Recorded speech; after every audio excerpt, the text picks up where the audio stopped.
CTO cruising the Okanagan. I'm Anna Marie. I'm Ed. Today, Ed and I have cruised into Kelowna, where Brandon Emerick has invited us to come check out his new shop, High Tone Customs. So buckle up, you're in for a treat, and you're on the road with CTO.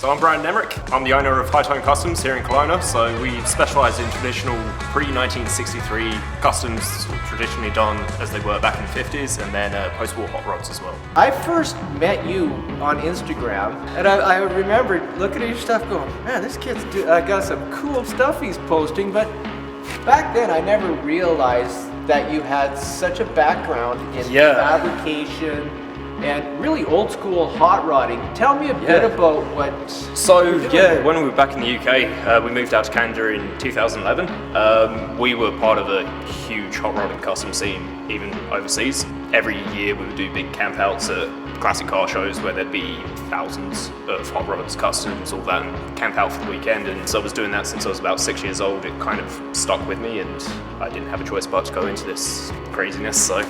Yeah, honestly, And it was, you're born into it because your dad is an incredible fabricator. Yeah, so he's a red seal welder, and he's been welding since he was about 16. So sort of as soon as I was old enough to hold a torch, then he got me doing it as well, and I sort of fell in love with the metal fabrication and shaping side of it. So that's what I tried to focus on more heavily, and So your whole thing is really do as much by hand as possible. Yeah. And you're not just going out and buying body panels. I mean, most guys can. I've always fell in love with the idea of shaping and all the theory behind metallurgy. So if I can get away with building it myself, then I'm happy. So. And your preference is old school. Like you can do everything. I can, and that's why I just choose to stick behind 1963. For the most part, we've got a Pontiac Fiero just behind there. We're doing for a really great customer of ours, so that's sort of an exception to the rule. What are you planning in the future? Because there's a lot of stuff out there that you can get into. Yeah, I mean, for the most part, I just want to keep it all traditional. There's a couple big builds that we've got coming up, as I say, that we're going to take to award circuits.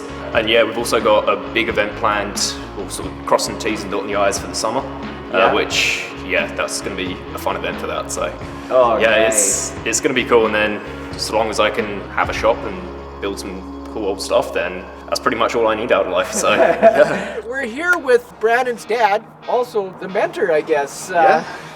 This is your truck that you brought from the UK. Yeah. Tell us a bit about it. Yeah, sure. I've owned this truck about 25 years now.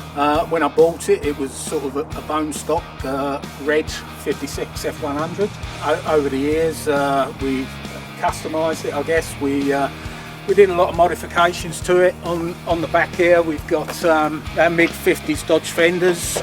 These pods here are off of a old Chrysler, and obviously 59 Cadillac tail lights. The rear bumper's not finished. It's got Merc overriders on it. It's a old Chevy bumper. Still needs finishing, but you know what it's like with customs. They're never finished it. So I mean, we've got the Naked Lady flipper hubcaps on there. These were aftermarket accessories off of late 50s British Fords, like the Consuls and the Zephyrs, that sort of thing. Around the front here we've got, that's a 1957 Ford front bumper off of a car, 53 Chevy grille pieces, and this is actually off of an old British Austin car. And then inside, it's a bit of a mess inside, but a 59 Chevy narrowed dash in there. Cut it in half and made it fit, obviously. And then inside the box there's a modern sort of stereo system. I want it all hidden away, and then we've got a late 50s steering wheel on there and steering column, so just a few modifications. So as I say, own the truck 30 odd years, and Yeah, it's never done. Thank you, Brandon and Kurt, for having us here today at High Tone Customs. Where can the people find you? So sort of most active on Instagram, which is High Tone Customs, and then same on Facebook as well. So Awesome, thank you. So until next time, you're on the road with CTO. You're on the road.